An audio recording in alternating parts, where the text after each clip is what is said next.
naging saksi ni Kuya Jesus. Ang mabuting balita ng Panginoon ayon kay San Juan.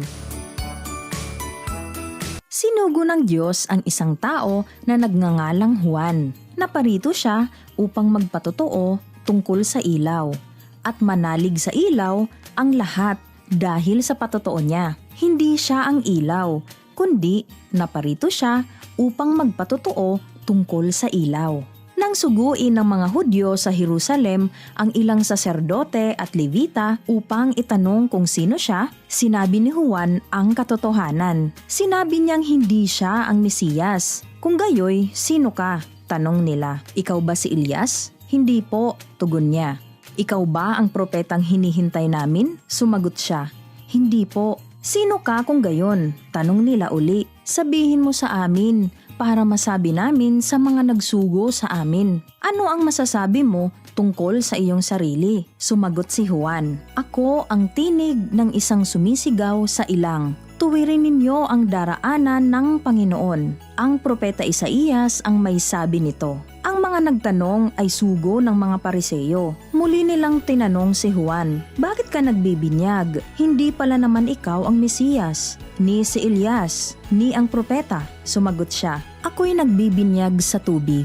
Ngunit nasa gitna ninyo ang isang hindi ninyo nakikilala. Siya ang susunod sa akin. Subalit hindi ako karapat-dapat magkalag man lamang ng tali ng kanyang panyapak.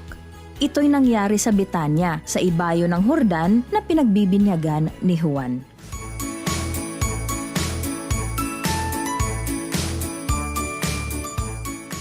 Hello mga bata! Tayo ngayon ay nasa 3 linggo na ng ating paghahanda sa pagdating ni Kuya Jesus. Malapit na ang araw ng Pasko. Excited na ba kayo, mga bata? Ang mga tunay na naghahanda sa pagdating ni Kuya Jesus ay iyong may mga tunay na pananabik sa kanyang puso. Kaya naman, di niya maiwasang maging excited. Pero mga bata, hindi sapat ang excited lang tayo. Mahalaga rin na matutunan at maunawaan natin ang kahalagahan ng pakikinig sa mga taong nagtuturo at nagpapatotoo sa atin tungkol kay Kuya Jesus. Nagpapatotoo sila dahil sila ay mga naging saksi sa buhay at gawain ni Kuya Jesus bilang tagapagligtas.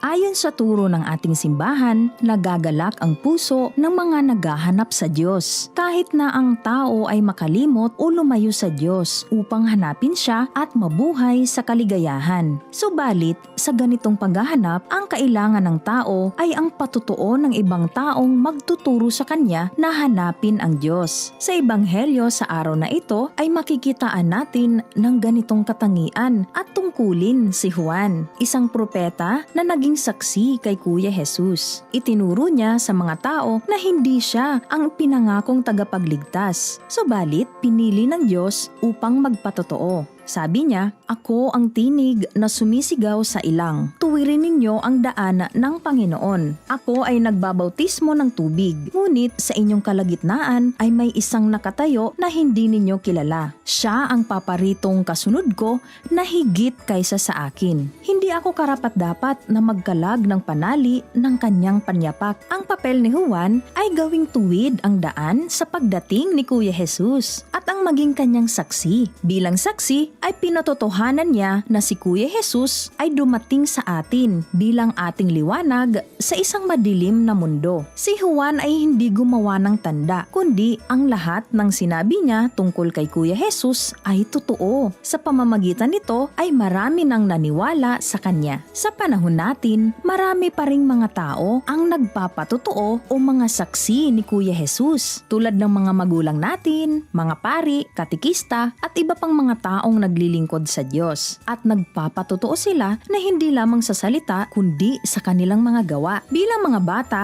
ay maaari din tayong maging tagapagpatotoo o mga saksi ni Kuya Jesus sa lahat ng oras, lugar o pagkakataon. Bilang Kristiyano ay hindi natin dapat ikahiya ang pagbibigay ng patotoo sa Panginoon upang makilala rin ng iba si Kuya Jesus. Ang lahat ay may tungkulin na ipakita sa halimbawa ng kanilang buhay o sa gawa at sa patotoo ng kanilang wika.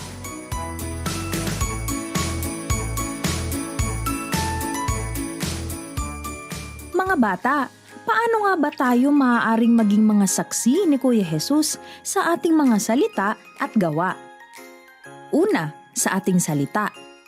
Matuto tayong gumamit ng mga salitang nakakatulong sa atin maging mabuting bata. Mag-thank you, anuman ang mga bagay na tinanggap o tulong mula sa iba.